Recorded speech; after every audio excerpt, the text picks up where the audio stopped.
Dr. Paul Williams is a British MP from the Labour Party. He represents Stockton South. Dr. Paul Williams, it's good to have you joining us. Good morning from a very cold, wintry London. All right, very quickly, Doctor, you are championing this debate. What's the debate exactly? What are the specificities of the debate? What is the discussion going to be about?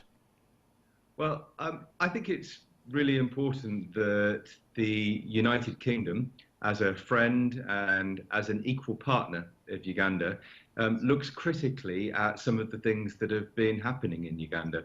And, you know, I and many people in my country are concerned to see that what looks like a really strong democracy with strong institutions, independent electoral commission, independent judiciary, seems to be being undermined. And one example of that has been the what we've seen happening to Kyagulanyi Robert, to Bobi Wine, but we've seen many politicians being harassed, being beaten, allegations of torture, and I think members of parliament in my country, as friends to Uganda, want to have the chance to discuss this.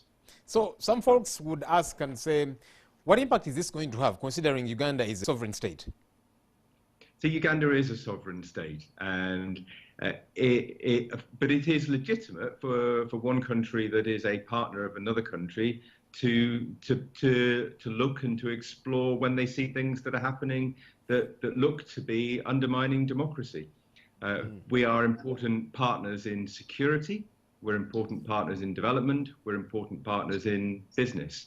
And when I listen to members of the Ugandan opposition, they tell me that democracy in Uganda is being undermined, that there's not a level playing field, and it's becoming increasingly difficult for them to see any possibility of winning any free and fair elections in the future.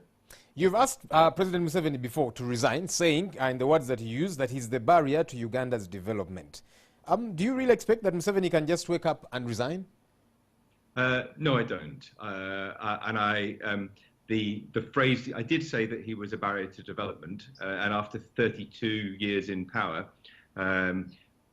I do believe that he is now one of the strongest barriers to Uganda's development. I have lived and worked in Uganda, and I have seen how the regime that centralizes power in the hands of one person, that effectively is a military government in civilian clothes, it makes it very difficult for business, makes it very difficult for genuine people that want to invest in developing the country to operate. Why Uganda? There's Democratic Republic of Congo, which has just had a tumultuous election. There's an apparent coup in Gabon. Why Uganda? Well, I think that's a very legitimate question. There are many imperfect countries in the world, and actually you could look at my own country and say that we've got ourselves in a bit of a pickle over our exit from the European Union as well. None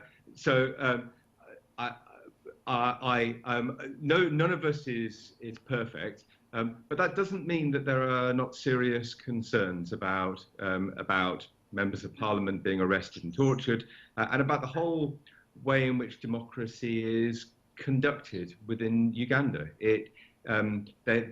Not only the low-level intimidation, harassment, arrest of opposition members of parliament, but also the way in which, you know, we all know that in Uganda there is a parallel structure, parallel to the democratic process, that is loyal only to the president and to the ruling party, and that makes it very difficult for a true democracy to be able to prevail, and it makes it very difficult for Ugandan people, if they did ever want to choose a different leader, to be able to do that in a free and fair way.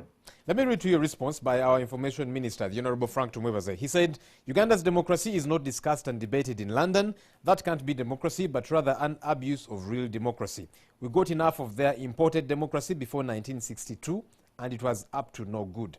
What's your response to that, Doctor? My response is that I'm talking about 2019.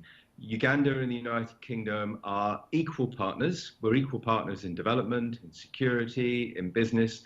And when you have an equal partnership, when you are friends, it is right and proper that you critique your friends, and that's exactly what we are doing. Lastly, in a minute, Doctor, you are calling on British Prime Minister Theresa May and the European Union to do something about Uganda's democracy. What exactly do you want them to do? Well, I think Uganda is and Britain are partners in the Commonwealth. I think we have development, lots of developmental partnerships. And actually, if we don't see that Ugandan democracy is free, that there is a chance for a thriving opposition in Uganda, then I think it threatens the future of our partnership. Dr. Paul Williams, thank you for talking to us. Thank you for your time.